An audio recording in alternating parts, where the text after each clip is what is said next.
Shallow men believe in luck. Strong men believe in cause and effect. Ralph Waldo Emerson.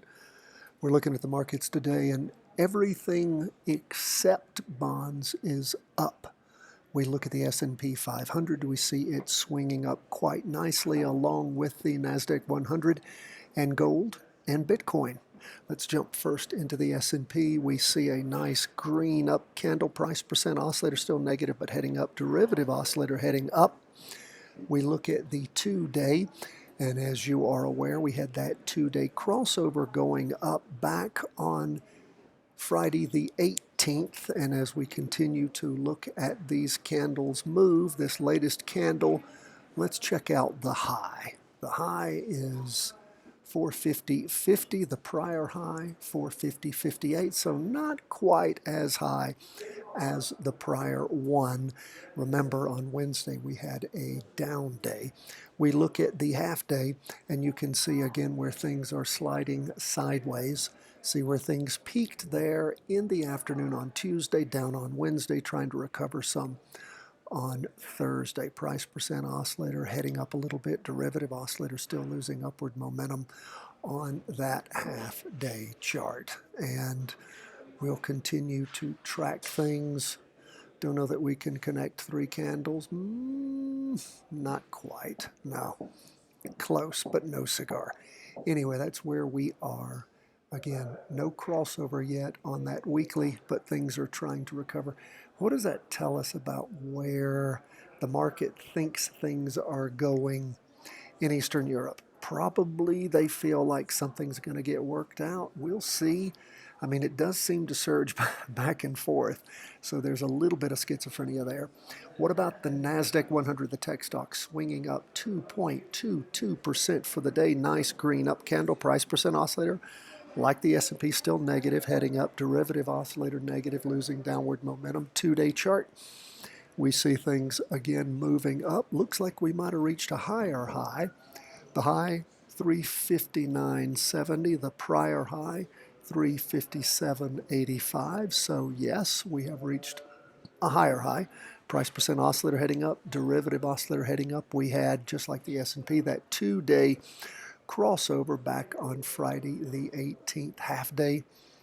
Again, we see that sideways slide down on Wednesday and then popping up on Thursday, reaching a little bit higher. Price percent oscillator positive, heading up. Derivative oscillator green, losing momentum. Let's look at bonds. They were only downer for the day. Red down candle, continuing to move down. Derivative oscillator negative, gaining downward momentum. Price percent oscillator heading down. 2-day chart.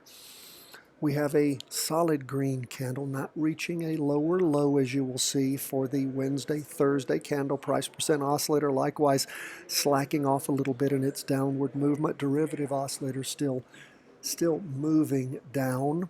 We look at the half day, and we can see where things are moving right up that half day trend line. Price percent oscillator heading up. Derivative oscillator gaining upward momentum.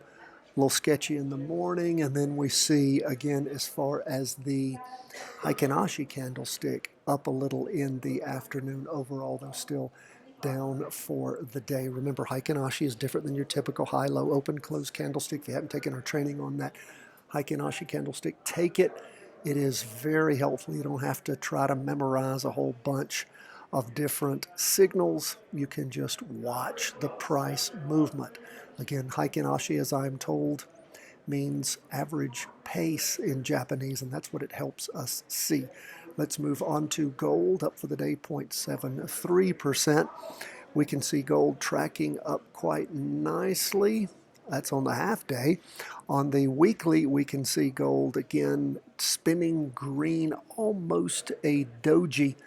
Price percent oscillator, though, tracking up quite nicely. Derivative oscillator still quite positive, but losing upward momentum. Look at this 2-day here, and you can see where, of course, it crossed over going down. We're waiting for a recross, if indeed that does occur. We see a green, it's a hammer, a down hammer. A little bit of movement on the bottom, more movement on top. Derivative oscillator still gaining downward momentum. Price percent oscillator flat.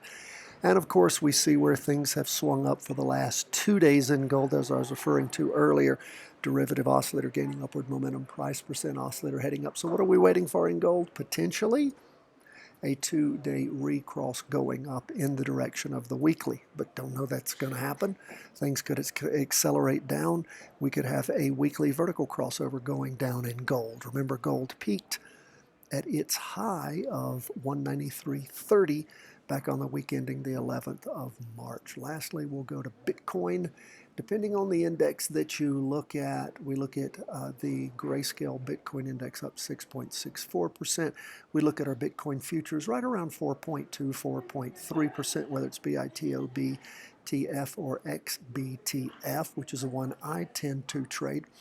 Let's look at where things are. Green up candle getting closer and closer and closer to a weekly vertical crossover going up. Now it's in the negative right now, so that 5.18 doesn't mean that there's a crossover. It's getting close, but because it's a negative figure, of course, it's going to have to go lower. And we will continue to watch. Of course, derivative oscillators already gone green, green up candle, waiting for that move. If that happens on Friday, we will be watching for it and excited. We see on the 2-day chart, price percent oscillator heading up, derivative oscillator heading up. Nice, big green up candle. And on the half day, let's go to let's go to XBTF, see what that shows us as far as intraday movement up in the morning, little further up in the afternoon. Price percent oscillator heading up, derivative oscillator gaining upward momentum. So keep a lookout for a potential weekly vertical crossover going up if we have an update on Friday on Bitcoin. Now, what have the past weekly vertical crossovers done for us? Well, I encourage you to backtrack that, and you can see how nice they have been to us in the past. That's all I have for you today. I appreciate you guys being with us. We always love to have your questions. cw@chartingwealth.com. Don't hesitate to reach out to us. God bless, my friends. All the best from all of us here at chartingwealth.com.